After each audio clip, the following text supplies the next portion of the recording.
As government makes effort at reviving the rail transport system in Nigeria, a disturbing trend is threatening that noble aspiration as vandals are on the prowl, stealing tracks, destroying critical national assets, and endangering thousands of lives and property.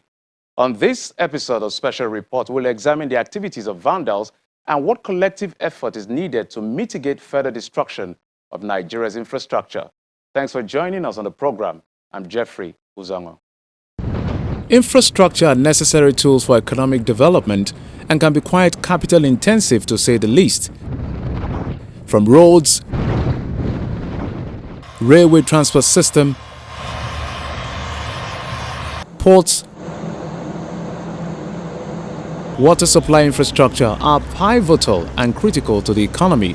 Large-scale infrastructure are usually made available by the public sector or publicly regulated monopolies, while smaller infrastructure can often be undertaken by private firms or through public-private partnerships. As an investment, infrastructure tends to be less volatile than some other asset classes.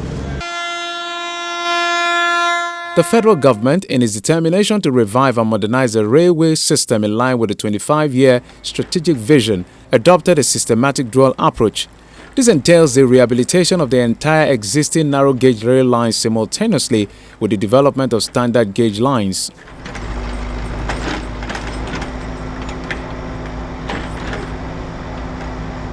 In a presentation by the Minister of Transportation, Rotimi Amechi, on the progress report of rail development in Nigeria, he informed the Federal Executive Council on how rail development was stalled in the 60s until 1986, when the federal government of Nigeria commenced the construction of the 326-kilometer standard gauge rail lines, Phase 1 from Itakpe, Ajaokuta to Warri. When they were stealing the narrow gauge, the one from Port Harcourt to Maiduguri, I wasn't too worried because I know that whether we like it or not, we'll replace it. That's the contract. But they moved from stealing narrow gauge, Port Harcourt to Maiduguri, to stealing narrow gauge, Lagos, Kano. Again, we are looking for possible companies that could, under PPP, take over that. And if they take it over, they will remove the old track and replace it with new ones. So I wasn't, but when they now move to Itakpe Warri, which is now standard gauge, brand new tracks, then it becomes dangerous. Because a poor man from Warri who is going to Itakpe by a 6 o'clock train would not know that his train will derail because somebody has already gone that night to cut off the track. That is dangerous. And I think that the solution is exactly what the government is doing now about insecurity. You see, I have always said that if you enforce the law, Nigerians will obey. It was later halted until the present administration came on board and brought to reality the rail modernization plan of the federal government of Nigeria by commencing the implementation of the 1,367-kilometer Lagos-Kano railway lines. However, the outcome of the present government intervention in the Nigerian railway system has seen the operation of the 186-kilometer Abuja-Kaduna standard gauge rail lines, the commencement of the 185.5-kilometer Lagos-Ibadan new double standard gauge rail lines in 2016, which is now completed and operational. Also completed and made operational is the 302-kilometer Itakpe-Ajaokuta Warri standard gauge rail lines and the connection of the Apapa ports by rail, while that of Warri Port has been concessioned.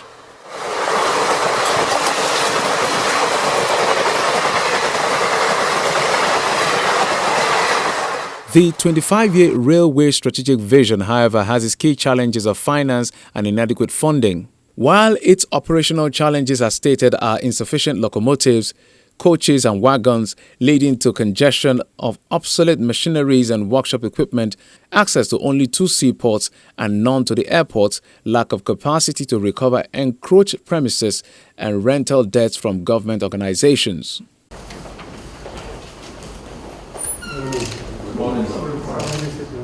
On the 18th of June, the President, Muhammadu Buhari, issued a directive for the protection of critical national infrastructure against vandalism. He lamented the impact of vandalism on the growth of the economy.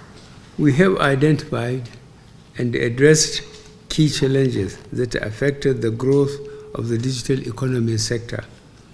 One of such challenges was the high right-of-way costs, and another was the vandalization of critical national infrastructure. I am happy to know that the right-of-way charges have now been pegged at a maximum of 145 naira per linear meter, and I have given directives for the protection of critical national infrastructure, and this has addressed the issue of vandalization of such infrastructure. Structure under his supervision. Thank you very much. Also in the same month, 5 federal ministers, hundreds of participants came up with one issue for discussion: the protection of public infrastructure in Nigeria. Structure. On another level is the incessant attacks on critical public facilities such as police stations and INEC offices. As a matter of fact, the destruction of public infrastructure and facilities is not just vandalism, it is a form of terrorism. Railway tracks are being subjected to wanton destruction. Bridge railings are being removed. Manhole covers are being purified. Street lights and other power infrastructure, all pipeline, telecoms facilities, and critical aviation infrastructure are being damaged or stolen on a daily basis. Apart from endangering the lives of fellow innocent citizens, such unpatriotic acts take a toll on the government's limited revenue as it seeks to replace, rehabilitate, or totally reconstruct such destroyed infrastructure. Despite a drastic drop in revenues and competing priorities, especially that of tackling insecurity, the administration has invested heavily in providing the infrastructure in addition to constructing and rehabilitating existing ones. However, in recent times, such laudable efforts of the government have been thwarted by some unpatriotic citizens through wanton destruction of critical infrastructure. While the Minister of Works and Housing, Babatunde Raji Fashola, says the ministry requires about 4 billion naira, his counterpart in the FCT is asking for at least 2.6 billion naira to fix public infrastructure damaged by vandals across the country. The first one is Otedola Bridge. There was damage to the bridge elements by fire caused by petrol-laden tankers. The next one is Kara Bridge. Damage to the bridge elements, again, petrol tankers. Then Tamburawa Bridge in Kano. The first two were in Lagos. Tamburawa Bridge in Kano, illegal mining activities. That exposed all of the piles sustaining the weight of the bridge.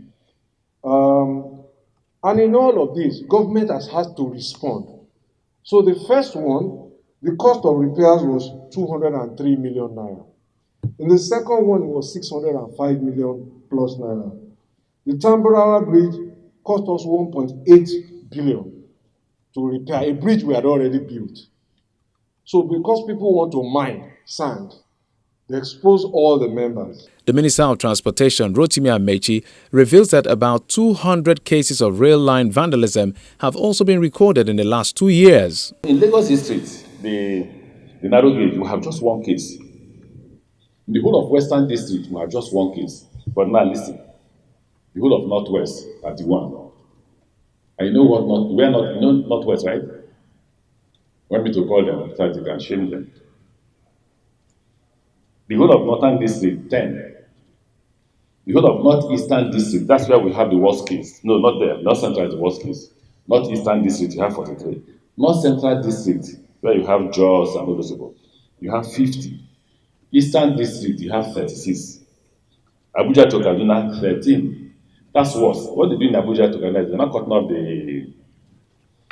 the track. They're stealing what they call that pin. That's the pin used to hold this thing down. So we have changed up to 10,000 of those things. We have to make sure every day before the train runs, we have to walk all that track to make sure that the track is safe.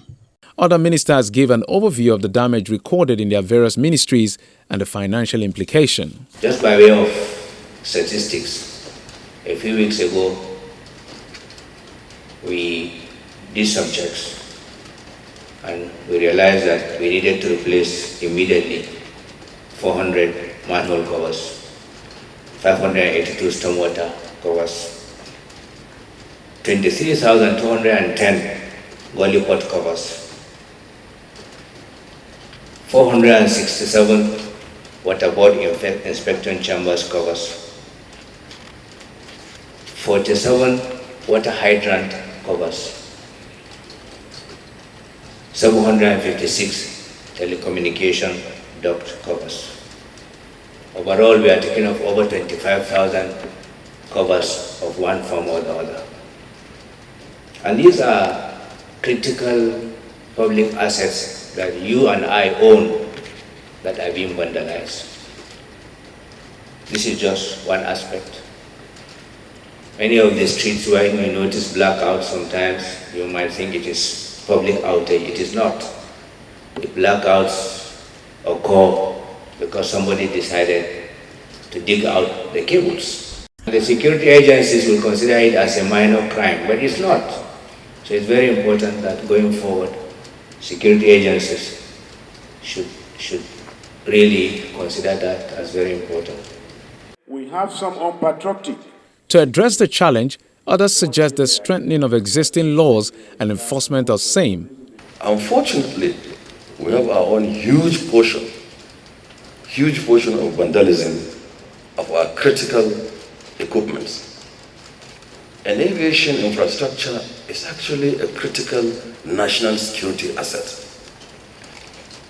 Because with maximum respect, 1 mile long road leads to a neighborhood. 1 mile long runway leads to everywhere. The national security architecture understood and they have underscored the importance of national security assets and our infrastructure assets. So they should step up, and members of the National Assembly should quickly enact those laws to ensure that people are punished maximally. Shouldn't be allowed. It should not be allowed.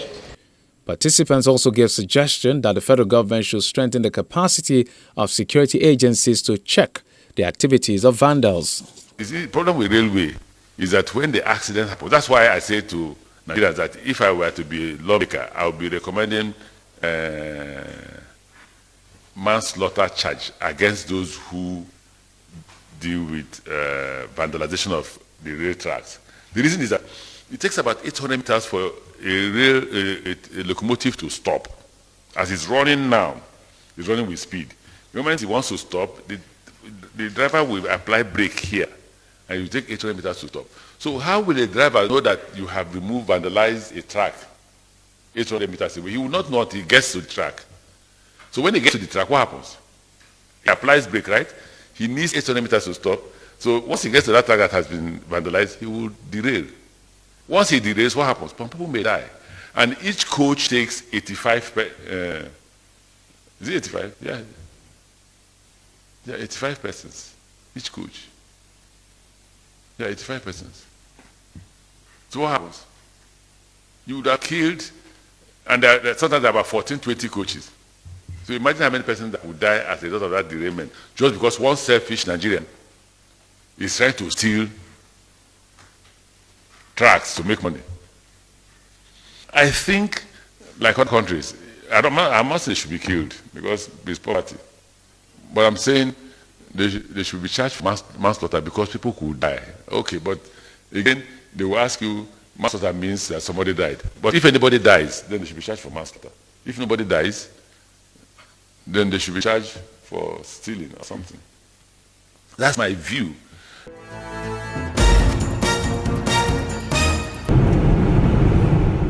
About 129 kilometers is the driving distance from Abuja to Lafia, the Nasarawa state capital. Railway vandalism is another crime that has sprung up in the country. Though rail transportation has not been effective in Nasarawa state for many years, its vandalization cannot be overlooked. The actors taking development in the state aback. A route of the Mada rail station that had 6 tracks now lay bare except for its ballast, and a few portions of its tracks which are still here simply because the wheels of this abandoned coach is resting on it. Even the culvert is dug and water pipes vandalized. Residents and staff say the vandalization began in February, and in June almost everything has been stolen. They started destroying the property that the federal government lying. Both in transport, land transport, rail transport, like that. So they spoil everything. To the extent they scatter everything, let me just say like that.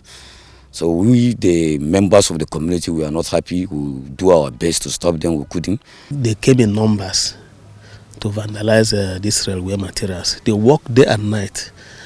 And as a result, we have police here, we have a civil defense, but none of them have ammunition, arms, to combat what is happening.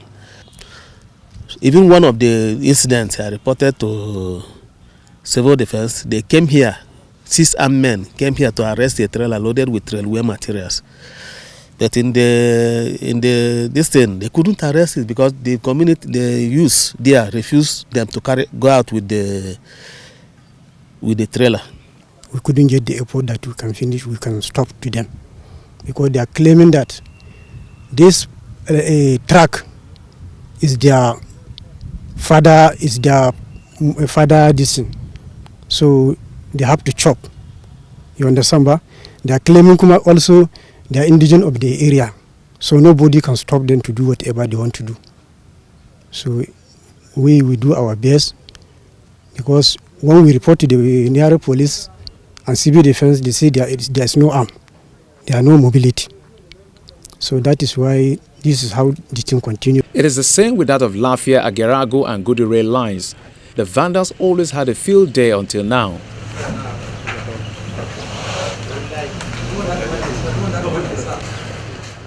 The launch of an anti-vandalism template by the Nigeria Police Force has yielded some success, as 35 vandals have been arrested. The police say it's a coordinated crime which has several conspirators comprising of top politicians, police officers, staff of the Nigeria Security and Civil Defense Corps, and 2 Chinese nationals, among others, that make the list. We have resolved with unbending determination that whosoever comes into our radar, no matter who, will be seen, and the person will be arrested, and the person will be treated in accordance with the provisions of the law. It says the welders do the loosening and cutting. The tracks and sleepers are piled in dumps, arranged in lorries, and ferried to a steel company run by this Chinese man, who is said to be the main criminal receiver. An attempt by his lawyer to bribe his way out with an offer of 600,000 naira is however rejected. Section 2C, subparagraph 3 of the Terrorism Prevention Act 2011 reads in part, destruction to any public facility, a transportation system, an infrastructure facility including information system, a fixed platform located on the continental shelf, a public place or private property likely to endanger human life or result in major economic loss. However, the suspected railway vandals have been arraigned at the Federal High Court sitting in Lafia, the Nasarawa state capital. The police is charging the suspect for conspiracy, economic sabotage and terrorism, while the lawyer of the Chinese national is charged for aiding, abetting and facilitating, as well as offering bribe to the police to aid the escape of his client. We have made arrests, we have investigated the case, and we have a charge. So we can't just come to court without anything on ground. The matter has been investigated, and we believed we have a case against them. That's why we're in court. 18 of the 31 arrested suspects were arraigned before Justice Nehizina Afolabi, who adjourned the trial to July 7 for hearing and ordered that all suspects should appear. It's not far-fetched from the fact that some of the defendants are sick, and 1 or 2 of them are absent, for reason being that they were not informed of today's proceeding. And in their absence, nothing could be done, because a man's head cannot be shaved in his absence. We hope that through this process, both the system The accused, the prosecution, everybody is given an opportunity for justice. An allegation is itself and remains an allegation until that is proven. So we are hoping that the high-sounding allegations are not taken as proved. So we're looking forward to a trial, and we're hoping at the end of the day we will succeed. In Abia State, the Nigeria Security and Civil Defense Corps Abia State Command has confiscated a Hiace bus filled with stolen rail equipment. A total of 23 railway iron and hooks suspected to be part of the materials for ongoing rehabilitation of the Eastern Rail Line were recovered. According to the State Commandant Taiwo Law, the suspects have been remanded in prison and hinted that the command will not rest on its oars till they flush out criminal elements, as he vowed to come hard on vandals and want them to turn a new leaf or be prepared to relocate from the state. The suspects are now in the court, answering to their crime. But you see, the federal government is trying to reposition a transportation system, and they feel that the only way they can, what they should do is to start to finalize the product already on the rail line. These products are still very useful. They are not useless. They are not spent forces. So that's why we need to really reposition our anti-vandal unit and those that are in charge of critical national assets. Whoever will be criminal, like I said, they should please have a rethink or they relocate. Otherwise, the long hand of the law will catch up with them and they will not have a hidden place. Thank you. The anti-vandal squad of the Nigeria Security and Civil Defense Corps also arrested 4 suspects in connection with vandalizing railway materials in Kaduna State. The vandals were arrested with the materials by the NSCDC operatives in Kafanchang, Jama local government area of the state. The commandant of the NSCDC in Kaduna State, Abdullahi Nuruddin, explains that his men on a tip-off stormed the railway location at Jakindi area and met the suspects vandalizing railway slippers and clips, and on sighting personnel of the NSCDC, they took to their heels.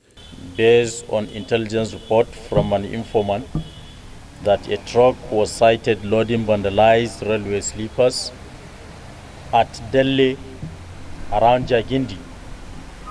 Officers of the Nigeria Security and Civil Defense Corps were mobilized.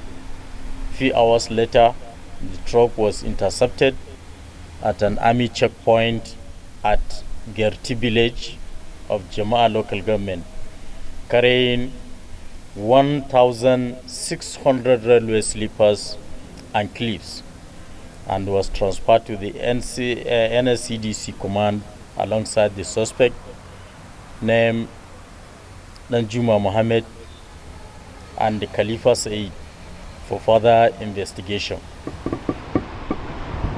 However, the effect of the vandalization of such infrastructure is felt in the state as a locomotive train carrying water pipes from Lagos State to Zaria in Kaduna State derailed in the state capital. What I really don't know is, because people don't understand what government is trying to do. Because this pipe you see we are moving, we are going to move a lot of this train because we have many of them in Lagos that we are moving for Kaduna State government, but not directly. We are moving this pipe to Zaria, and the purpose of this pipe is for water installation. And if government is trying to help people and people are trying to carry out this devilish acts, they really don't know that they are really endangering themselves. For example, if this accident is beyond what we have seen now, it can be calamitous because we might record deaths. But fortunately for us, there is no casualty at all. The accident, which occurred around Ongwa Kanawa area of the city, forced the head of the locomotive to derail from the rail track, thereby leading to 5 of the coaches falling. Although no casualties were recorded in the incident, some pipes were scattered on the ground when the train fell.